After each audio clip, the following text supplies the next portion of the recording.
Hey everybody, it's Ronn Grant, and you're watching Just for the Record. Stay tuned, you're watching 284 Media. Is business slow, cash flow down, hosting an upcoming event? We can help. Advertise with 284 Media and take your business or event to the next level by enhancing your present marketing and messaging strategies. Allow our team of experts to create a personalized ad that sets your business apart from all the rest. This could be your business or event. So, what are you waiting for? Contact our marketing team at 284media@cctbvi.com. Advertising with us works. Henry O. Creque, welcome to Just for the Record. Thank you, Ron. It's a pleasure to be here. Thank you. Now, we like to do a little bit of research here on Just for the Record. Some say he is cool, calm, and always collected. A family man. Wherever you see him, you see his children. A son, a genuine friend, a passionate public servant, hardworking, community service oriented. He's as humble and genuine as they come. He is sincere. One lady I spoke to, she said, Henry's a total sweetheart. Just for the record, these are not my words. These are the words of some of the people that make up the electorate. Now, in hindsight, there are those who say he is too soft, too nice. Politics will swallow him. He can't handle it. Henry is not a confrontational person. He hates confrontation. How we expect to be in politics and run from confrontation? Just for the record again, what do you say to the idea that your personality is not one for politics? I actually love to hear that, Ron, because persons have a perception of politics that I think needs to be changed. It's okay to be fair with someone. It's okay to be caring. I think it's important, very important to be caring about people, be passionate about people, but still to be firm. When you have to put your foot down, make a decision, you do that. In the career I've been in for the last 27 years, I wouldn't have survived if I didn't know when to put my foot down and to be firm. Okay. The son of Lorna Smith, nephew to Mark Vanterpool, not forgetting that outgoing Premier, Dr. the Honorable D. Orlando Smith, is also part of your immediate family. And your grandfather, Henry Creque himself, served as a legislator. What role has the political village played in the man you have become? Okay. You know, persons used to say that, even Dr. Smith, same thing that you said, yet still he survived for 20 years as the leader of the NDP, National Democratic Party, and as premier for many years as well. So they as well weren't typical politicians.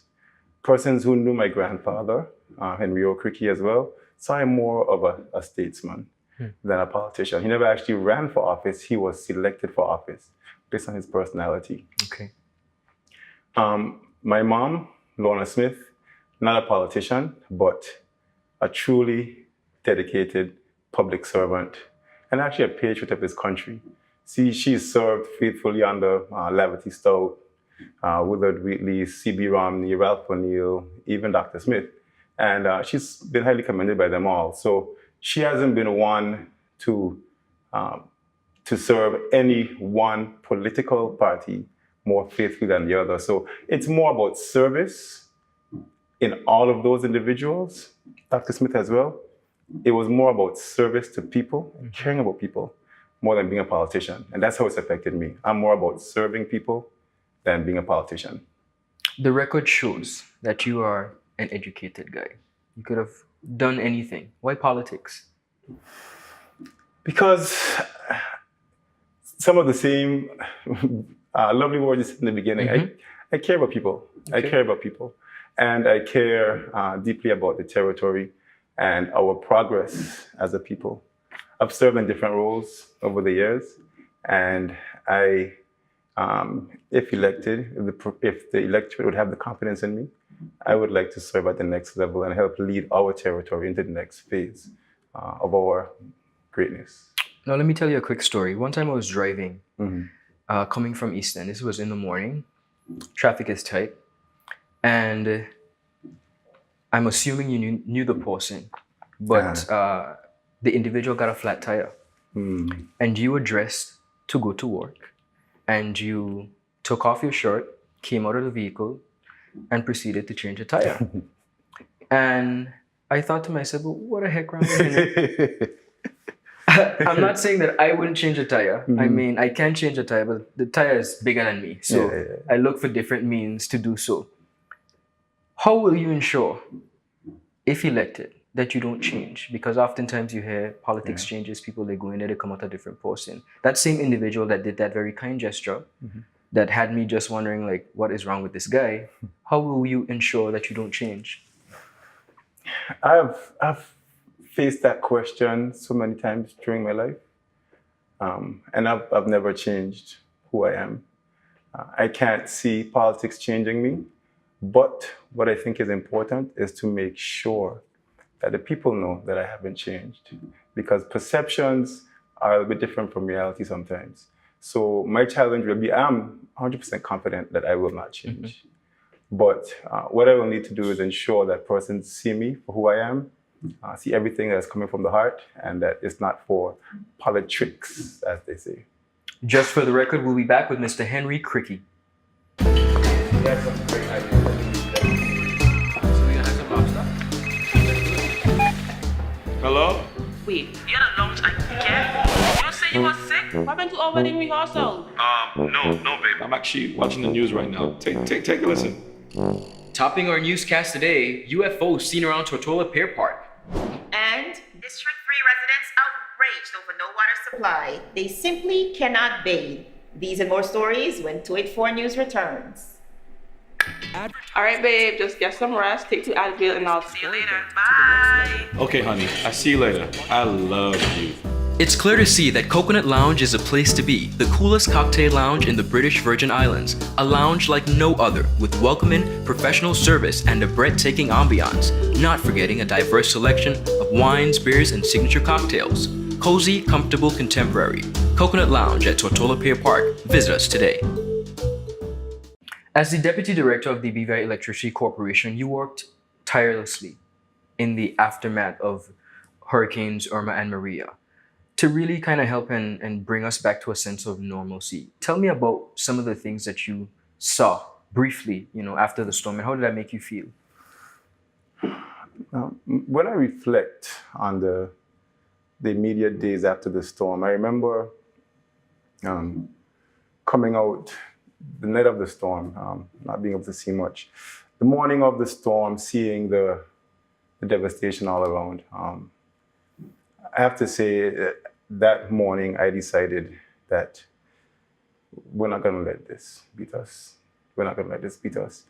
And everywhere I turned, even the BVIC team, if you know the guys from BVI Electricity, if you've ever had an experience, where they come to your house at 12 in the morning, 2 in the morning, whatever time it took, or you saw them on the road, they're not the type of guys who would give up.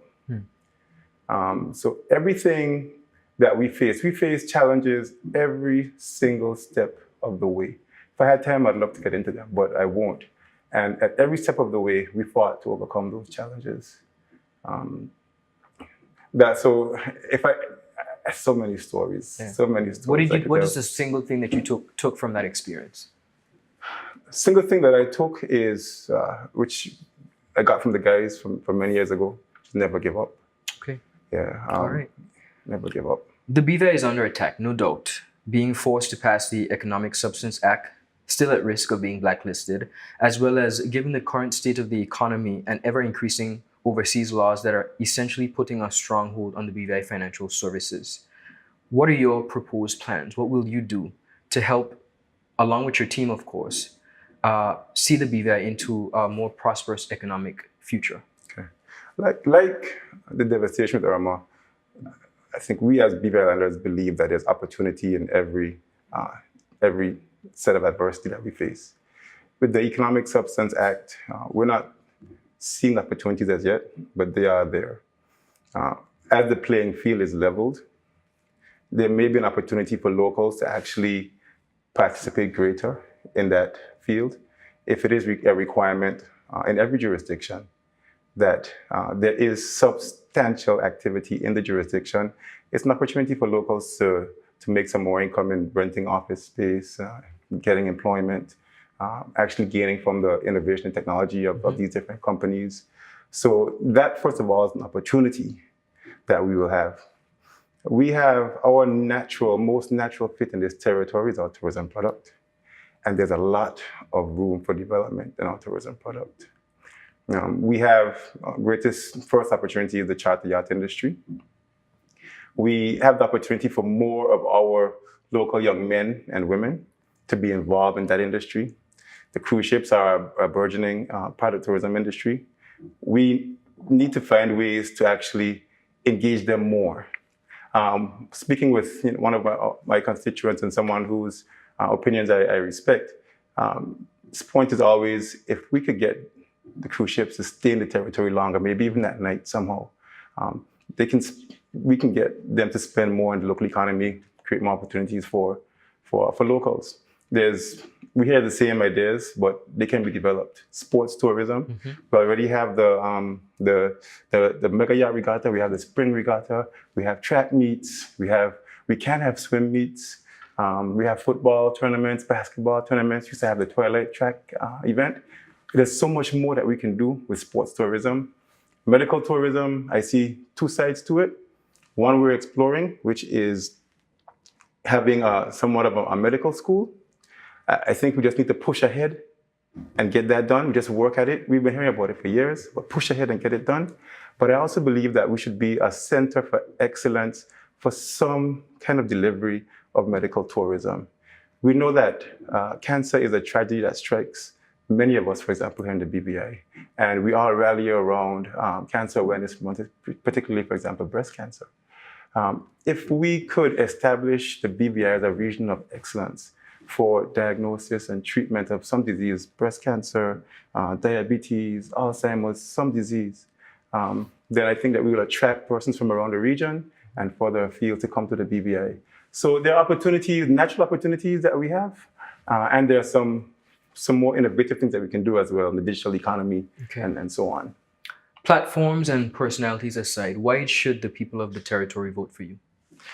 People of the territory should vote for me because I can be trusted. I will work for people of this territory. I will deliver results for people of this territory. All right, I'm going to call out three phrases, okay? And all I want you to do, Mr. Creque, is give me a yes or no answer. No. The reason I say that is because if you were to be elected, we all know the speaker says those in favor, aye, those opposed, no. She doesn't say those in the middle. She says the ayes and the noes, right? Yes. You know, politicians don't really sometimes answer yes or no. There's some gray areas in certain things. I noticed that. From spending time at the house, I realized that. All right? So all I need you to do is say yes or no. Okay.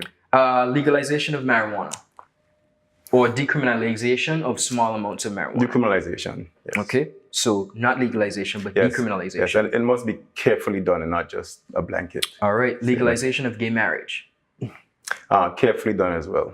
Okay, legalization of abortion.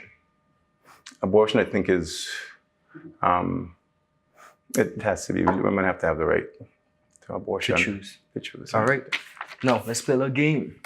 All right, I don't know if my interviewees like this game, but I do. It's called I Bet They Didn't Know. I'm going to ask you a few impromptu questions and you're going to be the first thing that comes to your mind. Yes. All right, childhood or adult celebrity crush? Childhood Celebrity crush, who? Janet Jackson. Okay, all right. Do you have a secret talent? Secret talent, wish I could sing. Okay, Yeah. All right. A guilty pleasure? Guilty pleasure, I'm not telling. A luxury you can't live without?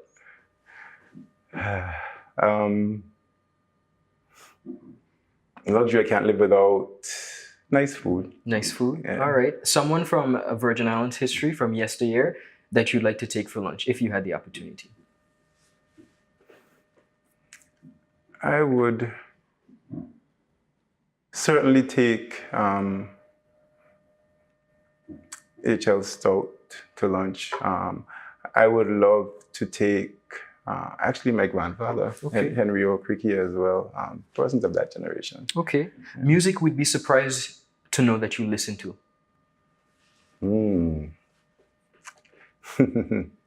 What would you be surprised? I think that'd be hard to surprise persons because persons know me as being a music loving person. Okay. So you listen to just about all genres of music? Just about all genres. Okay. Yeah. Your biggest pet peeve?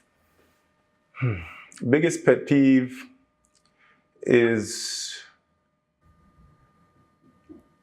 I would say when I sense that persons are being disingenuous. Okay. Yeah. All right. And the characteristic, you value most in people. I would say caring, love, passion, understanding. All right. Maybe more than one, but. Okay. Henry Creque, thank you so much. Just for Thank the you record. very much, Ron. I appreciate being here. Thank you very much.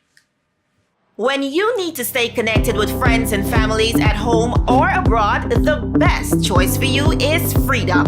CCT Freedom. With the lowest rates in the market, our Freedom plan gives you unlimited calls and texting. Plus, our Freedom One package includes 10 gigabits of super fast, unlimited LTE data and unlimited calls to the BVI, USA, USVI, Canada, Puerto Rico, and UK lines. Why pay for overages when you can enjoy CCT Freedom? Stop by at one of our stores today and speak with one of our representatives to find out more about our CCT Freedom packages.